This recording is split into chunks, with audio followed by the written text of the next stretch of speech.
Ciao ragazzi, sono Fernando e oggi vengo a parlarvi di due problemi che possiamo trovarci nel cinema. Per esempio... Ciao Fernando! Ciao Ali, come stai? Non molto bene, sto avendo problemi questi giorni. Mi dispiace sentire questo, cosa c'è che non va? Cose molto strane, Come per esempio? perché all'improvviso indosso un cappello bianco. Sì, vedo. Quando all'improvviso mi ritrovo con un cappello nero. Allora, prima era... Adesso? Nero. Quando ti succede? Quando stai da solo? Quando parlo con qualcuno, di qualcosa. Qualcosa? Vedi? Che vita triste, non si può vivere così. So cosa ti succede? Hai i problemi del raccord. Che cosa è? Quali sono i problemi di lago?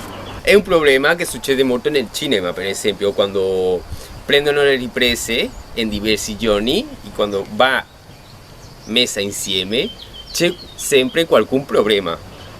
E che posso fare?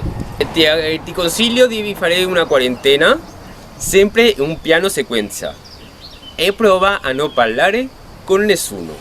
E come farò per stare 40 giorni in piano sequenza? Prova, è facile. Grazie mille Fernando. Vieni con me.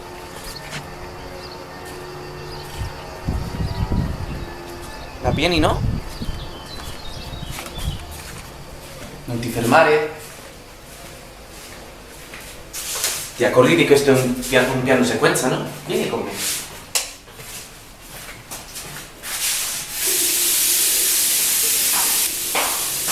Ciao Adrian! Oh no, Madonna! La regola dei terzi consiste nel dividere la nostra inquadratura in 9 parti uguali, tracciando 2 linee immaginarie orizzontali e 2 verticali. L'incrocio di queste linee genera 4 punti, chiamati punti di forza. In questi punti si devono collocare i nostri personaggi, gli oggetti, i punti di interesse.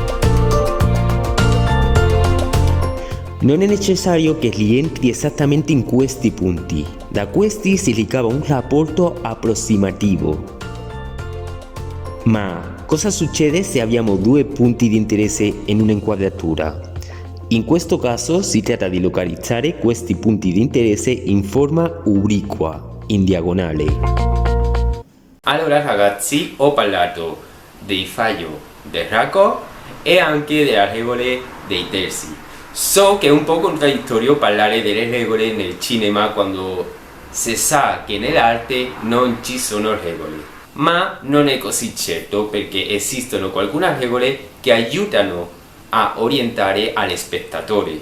Pensate che se dovete rompere qualcuna regola, ma che ha un senso indietro per farlo, lo potete fare libremente. Adesso vediamo un'altra regola che si chiama la regola dei 180 gradi. La línea imaginaria es la que conecta los objetos que hay en la cámara. Si la cámara cruza esta línea, la continuidad de las tomas no será la correcta. Yes, crossing the line can be very confusing and disconcerting, and often a problem and a kind of a mistake. That's cold. Where's 10? 3, 4, 1, 2.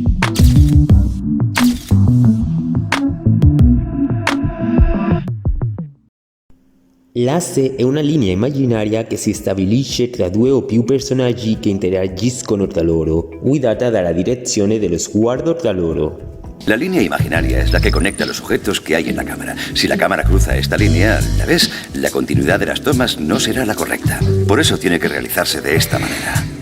Mira, ¿lo ves? Cosa succede se si attraversa l'asse? Gli sguardi non coincidono, sembra che stanno parlando da una parte all'altra, si crea confusione e caos.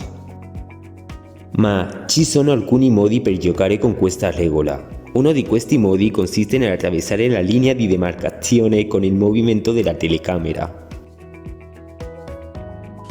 In questa scena del Signore degli Anelli attraversa la linea 2 volte per introdurre le 2 personalità del personaggio e, una volta introdotte, infrange la regola. You don't have any friends.